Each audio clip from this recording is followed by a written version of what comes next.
السلام عليكم ورحمة الله وبركاته، أهلا بيكم في قناة حكايات رعب. قبل ما نبدأ حلقة النهاردة متنساش تصلي على النبي وتعمل لايك واشتراك في القناة عشان يوصلك كل جديد. القصة دي من كتاب الصبح المرسي. نبدأ حلقة النهاردة ونقول بسم الله. قصة النهاردة تقدر تقول مختلفة حبتين تلاتة، وزي ما قلت قبل كده أنا بضيف للقصة بعض اللمسات عشان تليق بقصة الرعب، لكن كل اللي قالته صديقتنا موجود في القصة بشكل واضح. من غير ما تحس بتقعد قدام الحكاية دي كأنك قدام باب مقفول، وورا الباب ده في عالم تاني، عالم لو قربت منه قوي ممكن ما ترجعش زي ما كنت. هي حكت لي وقالت لي أنا العرابة، واللي هحكيهولك مش حكاية، دي حقيقة، حقيقة عشتها ولسه بعيشها كل يوم. هي مش واحدة عادية، من وهي صغيرة كانت بتحس بحاجات الناس مش بتشوفها، وتعرف اللي محدش بيقوله، وتسمع اللي بيتقال في السر حتى لو كانت بعيدة عنهم ببلاد. كانت بتشوف الجن وتكلمهم، تنزل أماكنهم وترجع تعرف عن الكنوز المدفونة، وتكشف أسرار محدش يتخيلها. وفي يوم جه واحد غريب يبعت لها أول مرة يكلمها، سألها هو إيه علاقة الظهوريين بالمقابر؟ قالت له من غير ما تتردد الدجالين بيقولوا إن المقابر بتتفتح بدمهم، بس الحقيقة إن الجن ممكن يشترط وجود الشخص لكن مش لازم دمه، والشيطان بيزين الناس الغلط إنه يضحي بروحه عشان يوصل، بس هو في الحقيقة بيوقعه في الهلاك. الليلة اللي بعدها كانت البداية. الدجال ده من محافظة ساحلية كلمها وقال لها في مكان وأنا عايزك تخلصيه، تاخد اللي يرضيكي. ردت عليه أنا ما باخدش وما بساعدش أعوان الشيطان، لو ما كانش سهل يستسلم. راح حاول يبعت لها جن واتنين، وفضلوا يزنقوا الباب ويقولوا لها احنا عايزين مصلحتك، بس ما قدرش يدخلوا.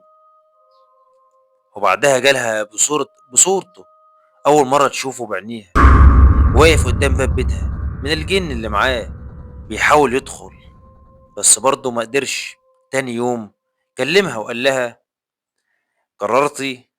قالت له مش هرد عليك دلوقتي، مش هتوصل لحاجة معايا. قال لها أنا ما عملتش حاجة. ردت عليه شكلك كذا وكذا، ووصفته بالتفصيل. اتصدم وقال لها ده بالظبط شكلي.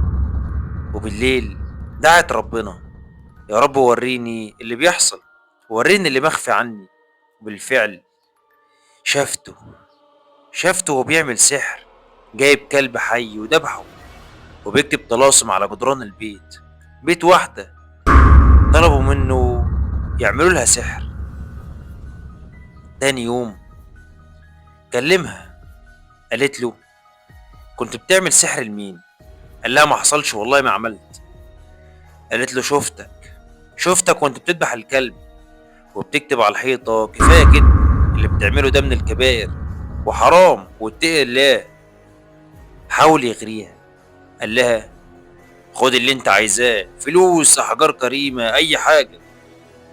قالت له اللي انا عايزاه مش في ايدك، والبيت اللي كنت عامله فيه ده فيه بنت عندها 23 سنة بتتعذب، والجن بيضربها هي وامها لانك عامل لهم سحر. الجن بيتهيأ للبنت انه بيحبها وهو اكبر منها ب20 سنة.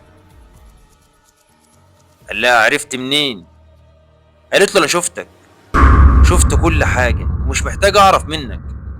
هي دي العرابة، وده مش مجرد واحد من الدجالين اللي حاولوا يلمسوها وما قدروش. بس الحكاية لسه طويلة، وفيها بلاد، فيها بلاد راحتها وهي في مكانها، ناس شافوها في المنام وفي الواقع. دجالين بقى من كل بلد حاولوا يكلموها، جن من كل نوع حاولوا يغروها أو يأذوها، ولسه عندها أسرار ما تتحكيش. لكن قبل ما تقفل القصة وتقول حلوة وخلاص، افهم الحكاية دي، الحكاية دي حقيقية، لكن التعامل مع الجن ده مش لعب، هو عالم مظلم، أي خطوة غلط فيه ممكن تضيع روحك. تحذير: ما تفتحش باب مالكش فيه، وما تحاولش تدخل عالم مالوش امان. اللي بيحصل في الضلمة ساعات بيبقى اقوى من النور. واحذر، لان الفضول ساعات بيكلف اغلى من عمرك. تمام؟ طالما نويت تدخل اكتر، يبقى لازم تمسك قلبك، لان اللي جاي اغمى قوي من اي باب دخلناه. بعد ما رفضت العرض، رفضت تعرض روحها للضياع، وواجهت اول دجال. افتكرت كده ان ده كفاية، لكن الحقيقة ان اللي حصل كان مجرد دعوة لمؤتمر من نوع تاني، مؤتمر للشر. حضوره من ملوك الجان وسحرة كبار من 4 بلاد: المغرب والجزائر وليبيا ومصر. الباب المغربي، العين المفتوحة. في ليلة شتوية جالها حلم واضح، كأنه فيلم. شافت فيه راجل مغربي لابس جلابية خضرة، وعلى راسه طاقية حمراء، عين الشمال فيها خط أبيض بالطول، وبيتمتم بكلام غريب وسط دايرة مرسومة بالدم. كان بينادي باسمها: يا العرابة افتحي، لنا العين اللي اتقفلت من قرون. صحيت قلبها بيدق وبتلهس. شافت على موبايلها رسالة من رقم دولي: العين في الجبل، العين في جبل سيدي عبد السلام، اتقفلت ومفيش غيرك تفتحيها.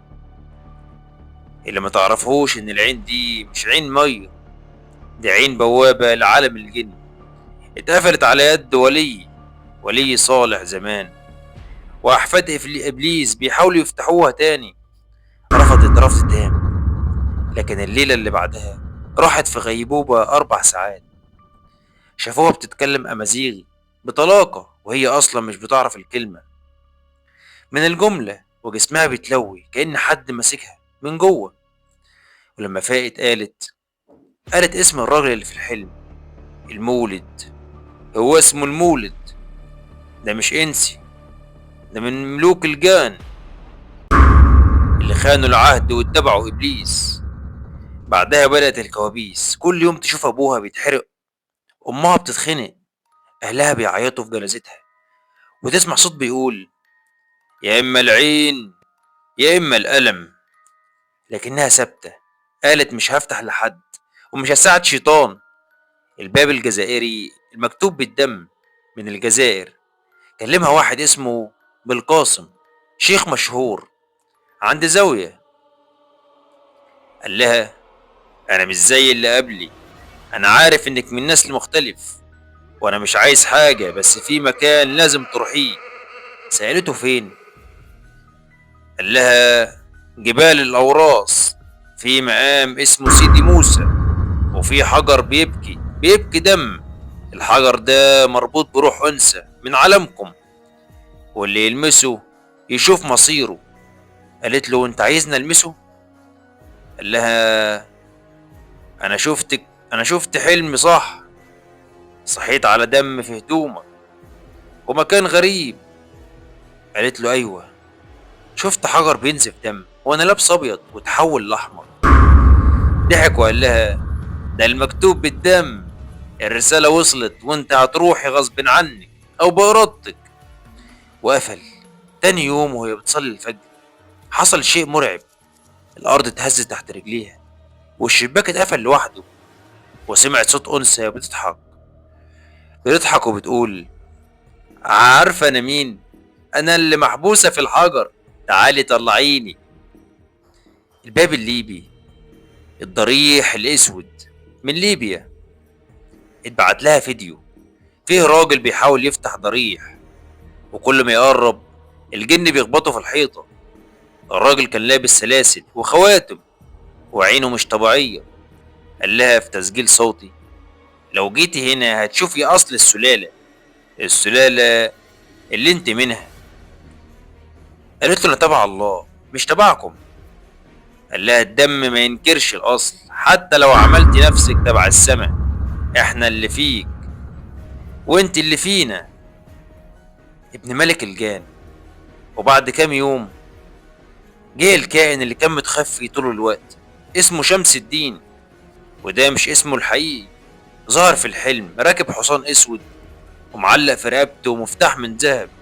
قال لها: انا ابن ملك الجان، اللي ولدك خالف عهده، اللي والدك خالف عهده، وانت ميراثك عندنا من 7 اجيال فاتت. احنا من خدم سليمان، لكن انحرفنا واتحرمنا من اللي فيكي، هيرجعنا. قالت له: انا مالكش وماليش عهد معاكم. قال لها: لكنك اتولدت يوم الدم الاحمر في ساعة نزول الباب، وده المكتوب لا بيرفض ولا بيتلغي.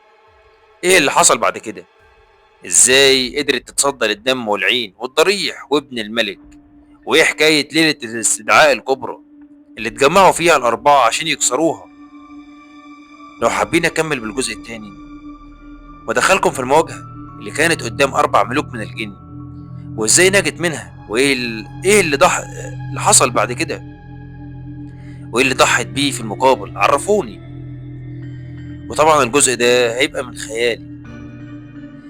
وبكده تبقى خلص حلقة النهارده. ويا ريت لو عجبتك الحلقة متنساش تعمل لايك واشتراك في القناة عشان يوصلك كل جديد. سلام عليكم.